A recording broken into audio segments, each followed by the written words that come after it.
val valuable to reschedule, we'll do that too. But Cool. Stephanie, you're our guinea pig. I'm the designated audience in several groups here, so I don't mind. You have my attention. Excellent, excellent. Wonderful. means So we Stephanie and need I to will ask you mute a lot of ourselves. questions. We'll mute ourselves while you present. And so and go ahead anytime. All right, great. Well, thank you all for coming today. So anyways, Wonderful Wheelchairs. Not a lot of people have heard about us, like we were saying, but just a brief background on us. And I know Cheryl put that out there in her email, but Wonderful Wheelchairs, we're actually part of Lifelong and the senior organization downtown, and we're programmed underneath them, and they do all our administrative stuff for us. But we're nonprofit volunteers, and we've been doing this about a dozen years now. And we work on Wednesday and Friday mornings up in Cayuga Nursing and Rehabilitation. And we've been trying to get information to the public because we think we provide a pretty good service. So our service is mainly, we get a lot of donated mobility equipment, and we take that equipment, evaluate it, and repair it, fix it up, clean it up, and then we can sell it to the community and at really reasonable costs. And that includes things like manual wheelchairs, the push walkers, rollators to walk with. We actually have quite a few power mobility chairs and power scooters, which, you know, they can be hard to get if you order them through Medicare or the Veterans Administration. It can take quite a while sometimes to get them new. And we have some unique specialized equipment, one-of-a-kind type things that we sometimes get in and we have available to the public. So I said we're in the basement of Cayuga Nursing and Rehabilitation. If you don't know where that is, it's just south of the hospital on Route 96 there. And we are in the basement. You have to go around to the back of the building in the back parking lot to find us and ring our doorbell. And we will answer when we're there, of course. So we started out there, oh gosh, over 12 years ago, and we're still there, thanks to the generous Cayuga Nursing folks allowing us to use that space there to do that. So anyways, we'll talk a little bit more about the equipment and everything, but we actually have quite an inventory of stuff now. So that's why we've got to get the word out there that, folks, we can get you things that might be useful to you. So now this was the part where we're going to try to get a little feedback of from the audience, who you are and what are you interested in knowing about us. So Stephanie, here's your chance to jump in and say anything you want about why you're here or what you want to know about us. Actually, I'm very familiar with Wonderful Wheelchairs. They've done a lot for me in helping me, and well,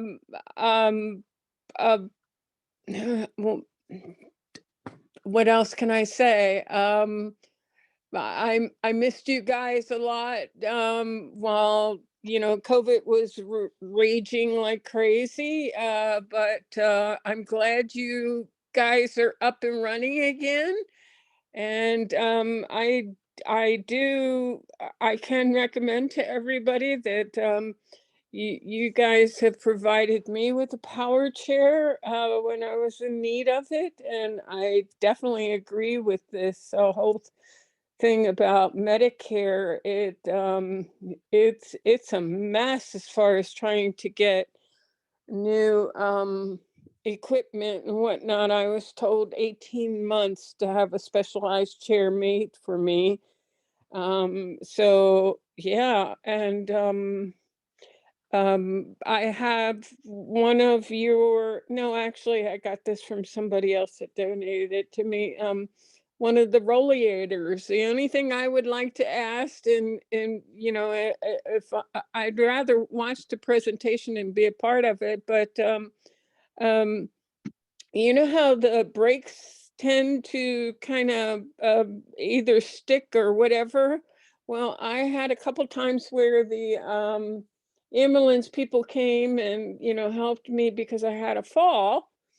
And they did something to adjust the wires, or, you know, Mhm. their and it actually repaired, and I can use the brakes. So, but you know, I'd like to be able to maybe find out how to do that, because apparently they kind of come loose or get too rusty or something like that. But yeah, I'm a wonderful wheelchair recipient and proponent of them. And yeah, so I'm gonna go back on mute and watch the program.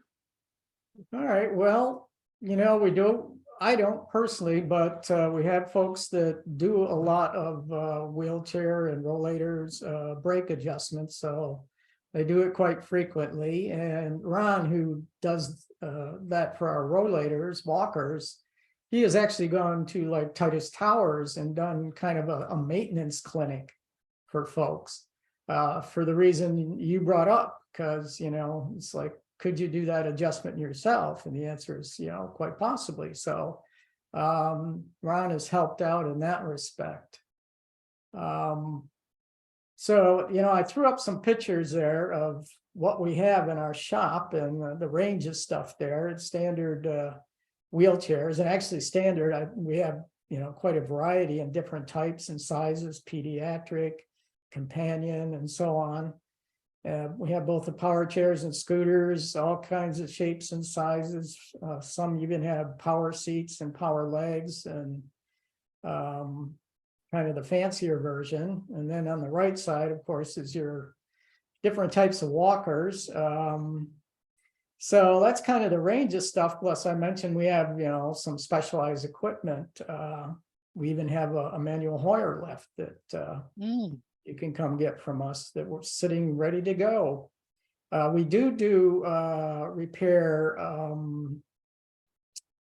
The folks downstairs, downtown, all their loaner equipment. Finger Lakes Click. Independence Center. Yes. Yeah. It skipped my mind. So we repair their stuff, actually. I was wondering what connection you might have with Blink. And We I have a think close the, connection. yeah, Go ahead. another, I guess, important thing that we do, and it's kind of what you said, Stephanie, is most people don't realize that there is a maintenance aspect to their mobility devices. And it's just not part of the education one gets when you get a wheelchair or a walker. And so whenever there's an issue with the wheel locks or the brakes or any noises or anything, we do provide that service as well. So if you're having a problem, or you just want somebody to check out, why is it making that noise, or why is this not happening, that's something that we do as well, because it is it's a problem to get those. It's lack of knowledge, number one, and it's also problematic to find people who can do it. I have another question. I apologize if I missed this. It's probably worth repeating. Is it everything is free? Is that true? Or what is the cost?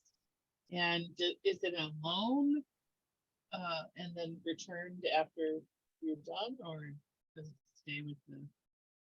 You want to handle that, Yeah. Lynn? You want me?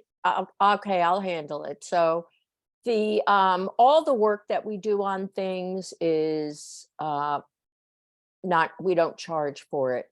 If we do a repair that's complicated, we'll ask somebody to provide a donation. If you want to acquire equipment, the cost of the equipment is usually based on parts that needed to be added to the device. So for example, you'd be surprised at what costs. So like leg rests on manual wheelchairs often are missing. If we have to get them, that is a cost to us. The arm pads on the wheelchairs that, you know, people are leaning on, that oftentimes becomes a replacement part. And in the power chair department, the batteries are one of the most costly features of those devices. But some of those devices are $15,000 and above. And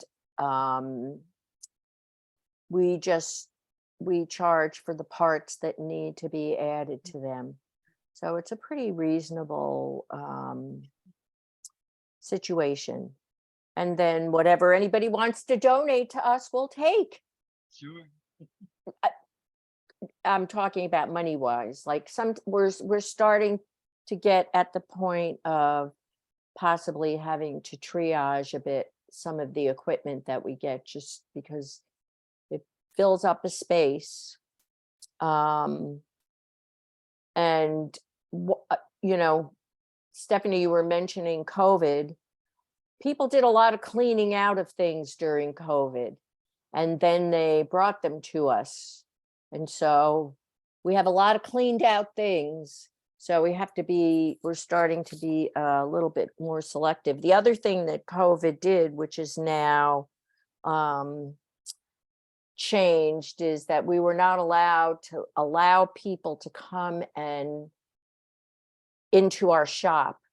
Well, one of the great things about Wonderful Wheelchairs is your ability to try out the equipment and see if it's the thing for you. So you can try out a this or a that. And it was a bit compromised during COVID, but now we can begin to let people back into our shop. So you can try, we brought what we thought would be the best selections for people out into the parking lot, but that's not the best environment to try things.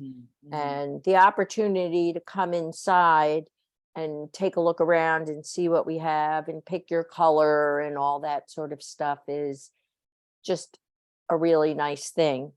And the other thing, I think Tom mentioned this, is every now and again we get some community grants and we buy devices that we think people should know about and be able to try. So we have one of the things that we got is the very lightweight scooter that is advertised all over television, and people think it's the answer to their problems. And we encourage people to come in and really try it out and see what the real deal is with it before you try it. We also have a really cool off-road wheelchair that can go in the woods, Very cool. that people can try again and see what they think of it. And Is it the motorized wheelchair? I'm sorry. Is it a motorized wheelchair or No. is it like a push? it's a push chair. You need to have some upper body strength and some torso strength to maintain your position in it. But for people who have those abilities, I don't know, we did have quite the power chair. I don't know if it's there anymore, right? Interestingly, a person brought in a 4-wheel drive power chair, which his grandson was using in the woods to go out in the woods with other kids. And I did some repairs and replaced the battery on that, and 16-year-old kids back in the woods running around with that thing. And it was made in Australia. I'd never seen one, but we got them going again. So you never know what you're gonna encounter, you know. I've been ill for quite some time, and it's been episodal. And I'm not a native to upstate New York, but I've been here for 20 some years. But so I used a wheelchair down west of the Beltway in DC, and a lot of the handicapped people, a motorized scooter, actually, it was considered to be. A lot of the handicapped people had access to, how can I say it, mechanics that would super duper empower, build more onto what the company they got, and it was, yeah. So when you were talking about the kids out in the woods and whatnot, I can just picture some of my friends that, would, ride down in their power chairs, and they were faster than the bikes and all that Oh, other yeah. kind of stuff. And yeah, so but you also, I heard you mentioned something about you had one with a lift seat, or was that um my mistake? Did I mishear what Yeah, you said? we've had and still do have some power chairs that have power seat, in other words, lift, seat Mhm, tilt back the whole thing, and mhm, or power leg rests and mhm, extending it. So mhm, we still have some of those around. They're high-end mhm. chairs, and what a Yeah, bargain it is getting it from us versus going out and trying and buying one of those new. right. I'm a Medicare person, and I can tell you that even with the Medigap uh service and whatnot, that my doctor wanted to make sure that I had a lift seat. Um, I have a lot of spinal injury, plus well, a whole bunch of things that, are not right with my body. And but she wanted to make sure that I had that safety, and so the seat needed to lift up, and it had taken about, I guess, about a month of talking to the specialized people in Syracuse about this. And basically even with the Medigap premium that would pay for everything else, they said Medicare will not pay for that specialized lift sheet, Hmm. and that it would cost me an additional $1,500, but then it was 18 months in building it. But it would have other things to, add on sockets, because as I deteriorate, I'm dying. As I deteriorate, I'll need these extra things. But basically that was the end of it, because that was one thing that my doctor wanted to make sure that I had, was the lift seat. So So but is that, Stephanie, do you mean this, like the recliner thing that stands up, or do you mean an aspect of your wheelchair that raises and lowers? it raises and lowers. I don't have any. I'm losing all my body strength because of my spinal damage, and I can't have surgery because I don't have filtering systems. I wouldn't. I can't go under anesthesia, and however, I'm losing the ability, even though I'm continuing to push, and nobody understands how I'm able to do it, but I'm trying very hard to keep my legs and my limbs. But my doctor wants to make sure that I'm safe, and so that was one of her wish list things when I ascertained the Medigap, that extra insurance. And but as we interviewed with the people that were going to take the order or whatnot, we found out that, number one, that Medicare won't pay for any of that whatsoever, and that it would be $1,500. But then the big thing came, it was such a long time that they were going to have to build it to fit me, my body, because I'm losing the ability to use my body. It's sort of like, how can I say it? Lou Gehrig's disease. You don't have the use of your limbs and body, and eventually you just, but there's nothing that can be done because I can't survive a surgery. But I was really shocked about that because, I figured, you know, with Medicare, especially, I understand it's a 50% copay or whatever, and that's one of the major reasons why I took on the extra insurance, and but that they don't cover that. So what happens to these people that need something like that? They can't afford that. And but anyway, so I was just asking about that. Was that the type of lift seat you were talking about? Or were you talking about something where you can get off of it and, pull up, there's a little pipe that you can put a ringer through or whatnot, and it lifts it up, but it's not a power lift, which would be what I would need.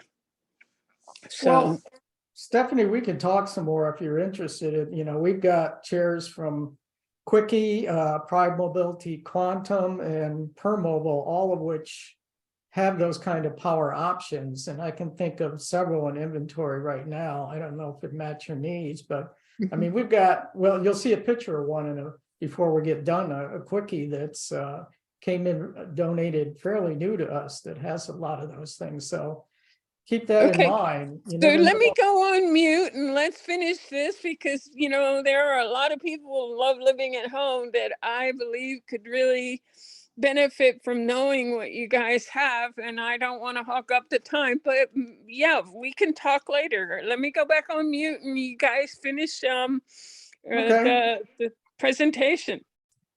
So one thing is, we've been there so long, we have a lot of parts that we've taken off of stuff, and so we can provide them and put them on as replacements at no cost. So you'd be surprised how many parts we have, from armrests to wheels to you name it. So we perform that recycling function too for the community. And, Lynn talked a little bit about costs. I mean, a pair of batteries for a power chair is like $200, but the cost of the equipment itself varies some. Lynn can talk about it maybe a little bit, but, it's a fraction of what you'd have to pay new for anything. Yeah, and again, depending on what a person needs, we're very flexible with our costs. We just really need to cover our costs in fixing and repairing the equipment. So, there's a wide range of, like Tom was saying, some of the chairs that we get, some of the power chairs are really quite something. If they work for you. And what we would charge people for is anything that we need to replace. But again, one has to make sure that the equipment works for them, and you figure that out when you come and see it. So, all this stuff is donated to us.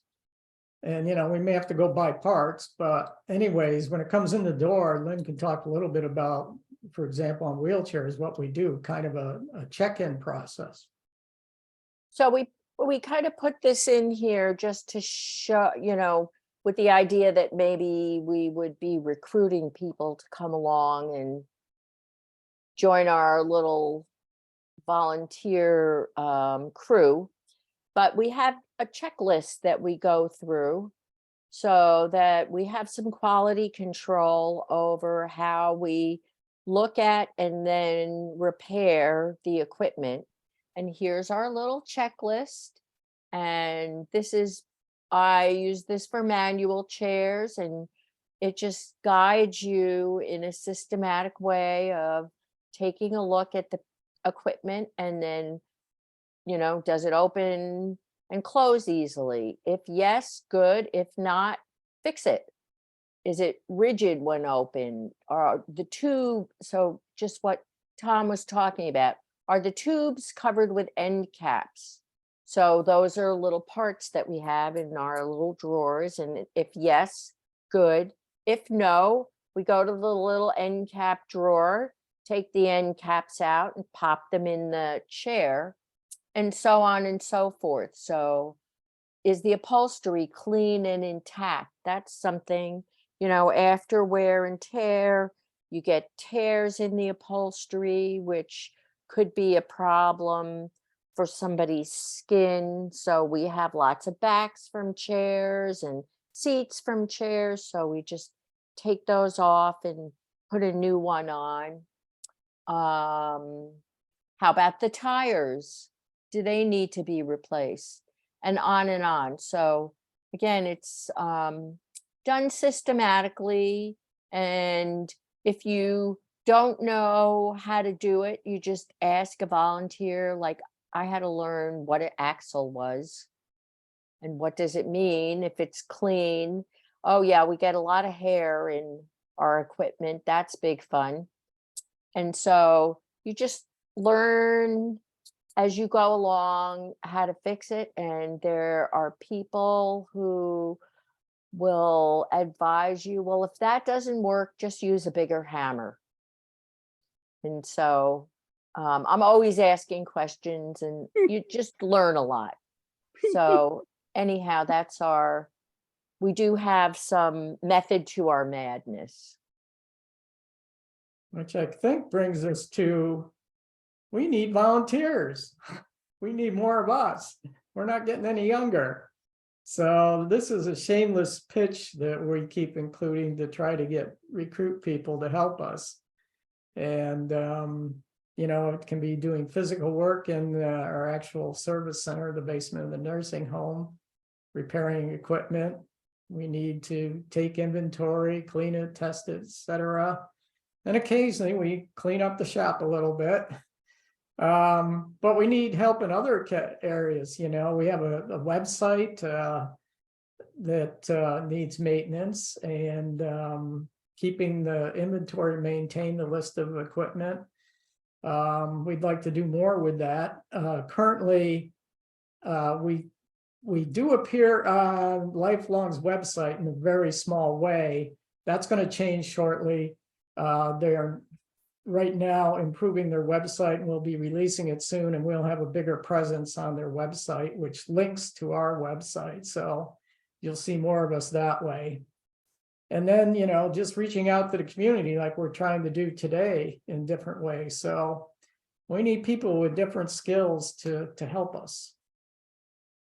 Yeah, I just want to add to that, as did everybody learn a lot during COVID, it's really, really difficult to get equipment to people who need it when you can't come into the building.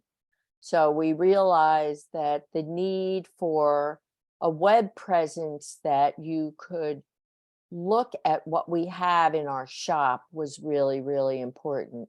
So that searchable online database of equipment is, beyond our capacity at this point, but somebody has the capacity to do that.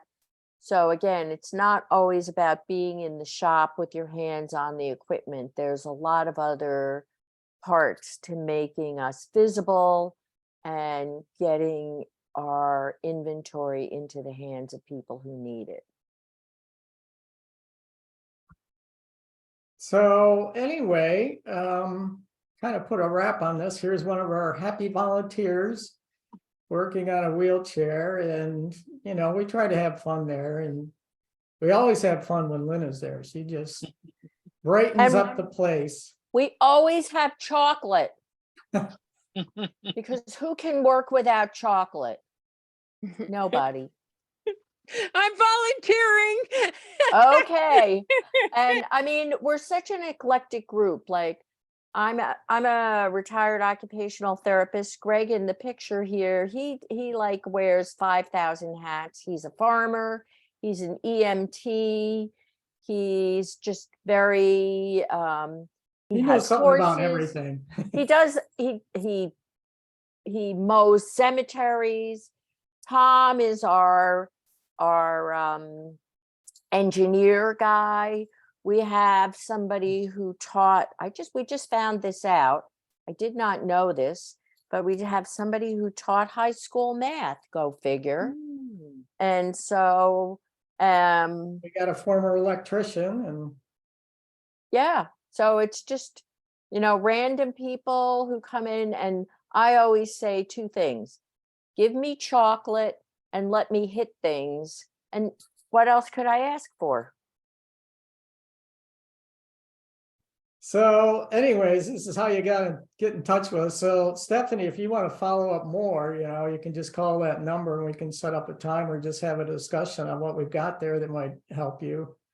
Yeah, we can let people back in the place again. You do have to wear a mask. That's kind of a rule of the building still, but we can get you into the building now to look at stuff.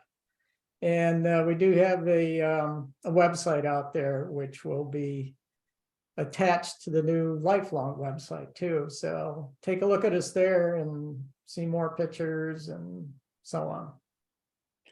Okay, now I'm gonna ask Leslie, how do I copy this, Leslie?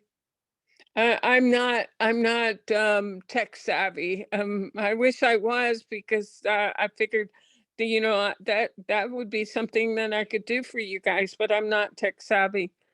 Leslie, how do I copy this? Can you write the number down? I can write it down and send it to you if you want. Email it to you. My hands aren't very Yeah. cooperative Okay, today. cool. If you can email it to me, that'd be great. I will, for sure. Okay, all right. Thank you so much, Tom and Lynn. This was great. Sure. Thank you. Thanks for, Stephanie, thanks for coming. And Leslie, thanks for giving us the Yeah. time. And you can You're see that we are pretty passionate about our lovely, wonderful wheelchairs. It keeps us off the streets. Yeah, Yeah, or good Christmas thing. elves. To give you some hope shots, there are well, not a lot, but there are several people that are volunteering, and I'm not just saying, this with Love Living at Home, but there are several other people that are volunteering doing tech stuff, and it's just finding them. I'm sure, if there's a way and whatnot, I'm actually thinking of somebody that I might be able to call to, say, hey, you probably know about 5 or 6 people, that are familiar with this kind of technology. Do you want to pass this on? And networking is always great. I can't guarantee anything, but it can make a call with that. Unfortunately, I'm not tech savvy. I'd love to learn about it, but I'm not. But yeah, keep Great, up the thank good you. work. And Yeah, thank you. I remember visiting there way before COVID. And it's exactly as you said, where I remember all the boxes of seeing where you've taken apart equipment and salvaged all that stuff. And I'm a proponent of reduce, reuse, or recycle, and you guys do that really well. So anyway, thank you. Thank you so Thank much. Thank you. you, Tom and Thank Lynn. you. It's truly a great resource. We really appreciate hearing about it, and thanks for letting us record this. We'll Sure. share it with the rest of the membership. Keep spreading the Excellent. word. Have a wonderful day then. Thank you All so right, Yep, much. thank happy you. holidays, Okay, everybody. take care. Happy holiday and stay Yes. safe. Bye-bye. Bye. Bye-bye. Bye-bye.